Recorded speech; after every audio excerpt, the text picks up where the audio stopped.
warahmatullahi wabarakatuh. Waalaikumsalam warahmatullahi wabarakatuh. Baik, kembali lagi dengan podcast FTIK Progresif. Buka pikiran, buka hati, meraih ridho ilahi. Bersama saya Devina Raudatul Jannah, mahasiswa Fakultas Tarbiyah dan Ilmu Keguruan. Ya, pada kali ini kita kedatangan narasumber yang sangat luar biasa ya. Kali ini kita akan berbincang-bincang dengan beliau. Pastinya Sobat FTIK ini sudah tidak asing lagi dengan beliau. Siapa lagi kalau bukan Bapak Dr. Ali Muhdi. Baik, selamat sore Bapak. Selamat sore Mbak Devina. Bagaimana kabarnya Pak? Alhamdulillah sehat walafiat. Puasanya lancar Bapak? Alhamdulillah lancar. Oke, baik, ini sudah masuki bulan Ramadan ya Pak. Ya. Biasanya itu kita kalau sore-sore tadarus gitu ya Pak. Ya. Malam hari kadang habis sisa kita juga malam hari subuh juga gitu ya Pak. Baik, pada kali ini nih Bapak, kita akan sedikit berbincang-bincang mengenai memperlakukan Al-Quran atau al-mu'amalat ma'al Quran Al-Karim, seperti itu Bapak. Kira-kira menurut Bapak itu gimana sih Pak? Baik, terima kasih Mbak Devina. Jadi kebetulan bulan Ramadan ini kita termasuk mendapatkan keberkahan ya, kenikmatan yang luar biasa. Tentu kita harus bersyukur, dan salah satu bersyukur adalah mengisi bulan Ramadan ini dengan memperlakukan dan kegiatan yang positif yang bisa insya Allah mendapatkan amal kebaikan, pahala dan sebagainya. Nah, di antaranya adalah sebetulnya kita biasanya ada membaca Al-Quran atau tadarus Al-Quran. Nah, saya tertarik ini pada tema ini, saya ingin menyampaikan tentang al-mu'amalah mal Quran Al-Karim. Bagaimana memperlakukan kaifa al-mu'amalah mal Quran Al-Karim. Bagaimana bermuamalah atau memperlakukan Al-Quran Al-Karim. Kira-kira nanti apa yang harus dilakukan, langkah-langkah kita sebagai umat muslim, idealnya ya, ini kita bicara idealnya secara teori, kemudian memperlakukan Al-Quran yang kita muliakan itu, kitab suci kita itu. Kira-kira begitu nanti Mbak Devina. Oke, baik, kira-kira cara langkahnya seperti apa saja gitu ya Pak, atau poinnya seperti apa gitu dalam memperlakukan Al-Quran di bulan suci ini? Ya, jadi saya bicara sejak ini bagian awal dulu ya. Jadi kita bicara dari idealnya atau seyogianya ya seorang muslim itu. Nanti kemudian kita implementasikan dalam konteks di bulan Ramadan ini. Jadi kita mengenal sejarah atau kisah para sahabat itu, mereka itu kan datangnya tidak langsung Al-Quran full gitu ya datang. Tapi ternyata di dalam sebelum adanya Al-Quran itu ada konsep mengimani Al-Quran. Jadi kalau begitu, bagaimana muamalah kita kepada Al-Quran itu? Yang pertama sebetulnya sebagaimana para sahabat dahulu itu adalah dengan mengimani Al-Quran dulu. Jadi bagaimana mungkin kita akan mengambil faedah, mengambil manfaat dari Al-Quran sedangkan kita itu tidak mempercayai bahwa Al-Quran itu kalamullah, bahwa Nabi Muhammad SAW itu adalah utusan Allah yang membawa Al-Quran diturunkan melalui perantara malaikat Jibril dan seterusnya gitu. Nah, kemudian membacanya adalah ibadah dan seterusnya. Nah, ini kita tentu umat Islam adalah mengimani dulu. Jadi faktor pertama atau titik awal, sebenarnya titik awal pendidikan itu sama. Jadi kalau kita mulai dengan kepercayaan, keyakinan bahwa keimanan itu sudah ada di dalam diri kita itu, maka kita akan melangkah untuk bisa memahami Al-Quran. Ada upaya atau semangat untuk membaca Al-Quran, untuk mempelajari Al-Quran. Sebenarnya ini konteks seperti ini sama saja kalau kita misalnya di perguruan tinggi ya, ada kuliah itu, kita yakin bahwa kita iman, bahwa kita memang diperintahkan Allah untuk mencari ilmu. Nah, ada keyakinan, kewajiban dari Allah bahwa thalabul ilmi faridatun ala kulli muslimin wa muslimatin misalnya. Oh, ini saya yakin ini adalah perintah Allah.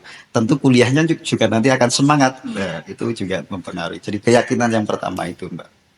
Kemudian setelah ada keyakinan, yang kedua adalah ada mempelajari Al-Quran.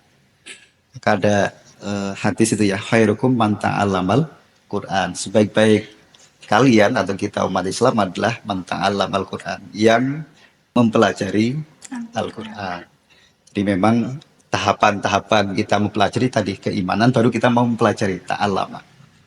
Nah, setelah ta'allama kemudian kita akan mencoba untuk memahami makna Al-Quran. Bagaimana cara memahami makna Al-Quran? Tentu kita akan membaca kajian-kajian tafsir atau mendengarkan kajian-kajian tafsir. Karena Al-Quran kan penjelasannya dibawa oleh para mufassir. Nah, mufassir pertama siapa? Mufassir pertama adalah Nabi Muhammad Shallallahu Alaihi Wasallam. Maka ketika kita ingin tahu apa itu isi Al-Quran, ya kita harus baca hadis atau kita harus pelajari hadis. Apa penjelasan Nabi Muhammad terhadap Al-Quran sebagai mufassir pertama ya. Nah, setelah itu berarti para sahabat bagaimana menafsirkan, menjelaskan sampai kepada para ulama-ulama setelahnya yang juga mengkaji Al-Quran, ahli tafsir. Nah, sekarang kan tafsir kita gampang untuk memahami karena produk-produk ilmu tafsir Al-Quran kan banyak sekali. Nah, itu di antara cara kita bisa memahami di generasi sekarang itu ya dengan memahami maknanya melalui kajian tafsir. Kemudian ini langsung terus secara baik. Pak.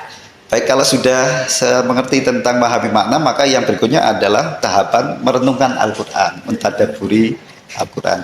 Jadi bagaimana kemudian yang sudah kita pahami maknanya dalam makna yang disampaikan oleh Nabi Muhammad SAW, atau mungkin penjelasan ahli tafsir. Tentu ahli tafsir ini kan punya kriteria, sudah memang dianggap mampu kriteria sebagai mufassir, sehingga kita juga percaya tafsir penjelasan mereka, dan dari situlah kemudian kita merenungkan apa yang ada di Al-Quran itu, makna dan sebagainya, kita tadabburi. Nah, setelah mentadabburi, maka yang berikutnya adalah langkah yang kelima adalah mengamalkan Al-Quran. Ya. Jadi saya masih ingat dawuh dari guru saya di pesantren dulu, Mbah Kiai almarhum Mahfulah Mbah Kiai Haji Syarif Marzuki, Pondok Pesantren Rumah Yogyakarta, itu menyampaikan pada para santri begini: baris-baris ayat sing ono Al-Quran dadekno baris-baris lakumu ono ing dunya iki. Kalau bahasa Indonesia kira-kira baris-baris ayat Al-Quran itu jadikanlah baris-baris perilaku, sikapmu atau tindakanmu dan seterusnya di dalam kehidupan sehari-hari. Itu makna dari mengamalkan Al-Quran tadi. Ya tentu sesuai dengan kadar kemampuan kita ya. Karena kan tidak semua, kan ilmu Al-Quran atau ilmu Allah itu kan sangat luas sekali, dan tentu kita punya keterbatasan, sehingga ya sesuai dengan kadar kemampuan kita tentunya. Nah, yang terakhir, bagaimana cara kita memperlakukan Al-Quran adalah dengan cara dakwah atau tablighul Quran, menyampaikan Al-Quran. Ada hadis yang bunyinya balighu anni walau ayatan. Jadi sampaikanlah anni dariku walau ayatan, dari aku Allah itu ya. Kemudian walau ayatan, walaupun hanya satu ayat. Nah, ini saya kira cocok bagi kita untuk mengambil satu ibrah atau pelajaran bahwa Al-Quran ini bagaimana kemudian menjadi pedoman, menjadi panduan hidup, termasuk nanti dalam konteks kita Ramadan ini, tentu kita bisa menjadikannya sebagai bagian ibadah yang bisa kita muamalah dengan Al-Quran tadi. Mudah-mudahan di proses kita ini di dalam menjalani bulan puasa ini mendapatkan keberkahan, mendapatkan kelak juga mendapatkan syafaat dari Al-Quran Al-Karim. Itu barangkali titik poin yang ingin saya sampaikan, Mbak Devina.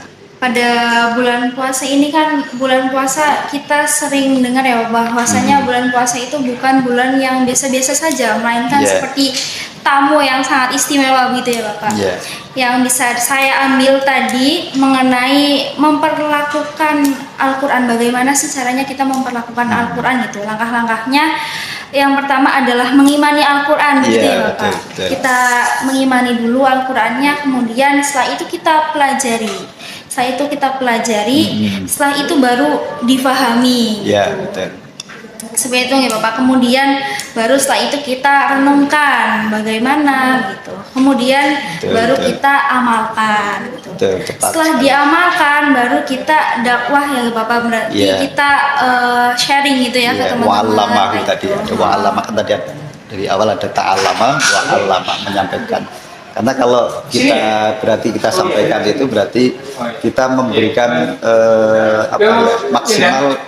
maksimalisasi atau fungsionalisasi dari Al-Quran itu, karena Al-Quran itu kan akan lebih tersampaikan sebagai panduan, sebagai pedoman kebahagiaan hidup kita di dunia sampai di akhirat. Kalau kita tidak menyampaikan tabligh, ya tentu bagaimana fungsi Al-Quran kepada umatnya juga menjadi tidak bisa tersampaikan. Maka harus ada yang muballigh atau yang tabligh terhadap Al-Quran ini. Saya kira begitu, Mbak Devi. Baik, ya terima kasih Bapak. Tadi materinya sangat luar biasa ya Bapak, mengenai memperlakukan Al-Quran atau al-mu'amalat ma'al Quran al-Karim. Seperti itu. Baik, tadi sangat luar biasa ya teman-teman sobat FTIK. Begitu sedikit percakapan ya dari Bapak Dr. Ali Muhdi. Mungkin cukup sekian dari kami podcast FTIK Progresif. Sekian dari saya Devina Raudatul Jannah. Akhirul kalam, wallahul muwaffiq ila aqwamit thoriq. Wassalamualaikum warahmatullahi wabarakatuh. Waalaikumsalam warahmatullahi wabarakatuh.